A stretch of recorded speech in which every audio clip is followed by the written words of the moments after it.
nagkawalaan natin yung mga salagubang. Ganda ng ambience, oh.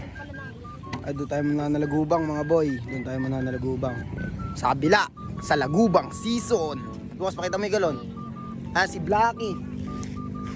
Dahil sa lagubang season nga ngayon mga tropa, kaya mga nalagubang na naman tayo doon, no? Sa kabilang ibayo nga pala yan mga tropa. Ay no, sila Japs, kasama natin, tsaka si Boss Lalo.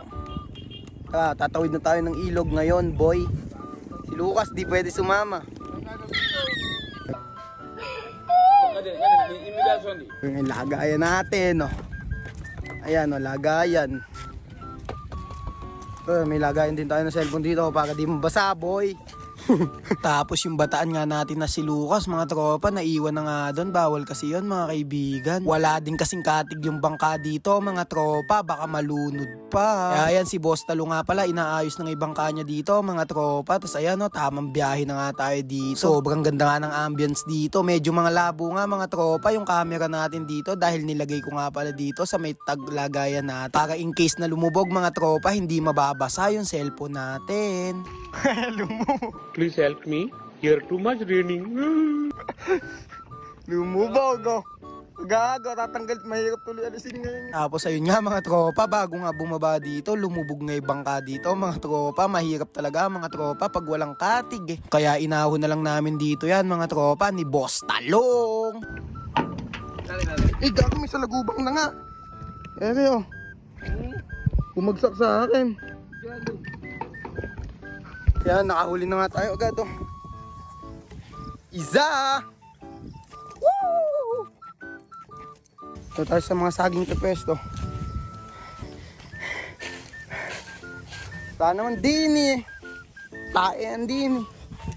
Tapos ayun nga mga tropa, pamaya-maya nga may mga lumabas na nga dito. Madami nga din pala mga tropang lumabas dito. Season na nga din pala kasi ng salagubang. May problema lang na nangyari mga tropa, kaya wala tayo masyado ditong nahuli. Sa mga nagtatanong nga pala mga tropa, inuulam nga pala natin yan, yung salagubang na yan, at sobrang sarap nga pala yan. Seasonal lang kasi yan mga tropa, nahuhuli eh. Sobrang lakas kasi ng hangin mga tropa. Ngayon nagkawalaan natin yung mga salagubang. Sayang. Dami sana tayo mahuhuli kung di humangin na malakas. Uulan na din kasi, oh. Tingnan nyo yung ambience. Yun nga pala mga tropa, yung naging problema natin dito. Bigla nga pala lumakas yung hangin dito, kaya tinangay nga pala yung mga salagubang na mga lumilipa. Kung hindi talaga mga tropa, humangin na malakas, paldo talaga tayo dito. Isang taon na kasi ko mga tropang hindi nakakakain ng salagubang. Nakakamiss na din talaga mga tropa yung lasa. Seasonal lang kasi mga tropa yung salagubang lumalabas. Pag umulan lang mga tropa ng May, tsaka lang nagkakasalagubang. Lilipat tayo ng spot mga boy. Tumangin kasi nauubos. Konti lang tuloy nakuha natin boy.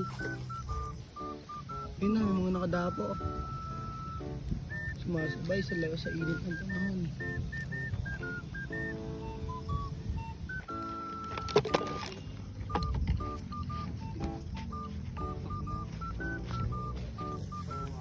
Wala nga, umangin kasi mga tropa, kaya uuwi na tayo niyan. Baka buti pa tayo na sobrang lakas na ulan. Sa mga susunod na araw na nga lang pala tayo mga tropa, mangunguha ulit. And shoutout nga pala dito yo, sa tropa natin kay Wayan. Sabi si Bay? Nag-aaya si Bay. Uwi na tayo. Ang na walang nahuli, malas si Wayan. Ako pa, ano? Tapos ayun nga mga tropa, sinetap na nga ulit ni Boss Talong yung boat natin dito, speedboat. Kasi paano ka? Mauna ka na, Bay. Sakay na tayong bangka. Tapos ayun nga mga tropa, kinaden na nga lang pala ni Boss Talong dito. Nakatawid na nga tayo mga kaibigan. Tapos inepti pa nga tayo dito mga tropa ng mga langgam, oh. Aray mo. Shoutout nga pala sa malaking salagubang na to mga tropa. Yo, dat yan ang hinuhuli. Asyo nga pala tayo ngayong araw. Pakita mo. Si Aboro. Hey! Nga mga tropa, bukas na lang natin iluluto. Di mo mamaya, ibang vlog na lang natin. Salamat nga pala mga tropa sa panonood. Siyempre, bago yan. Bye! Ika muna! Yeah, siyempre, bago yan. Hey, ka muna! Bye-bye!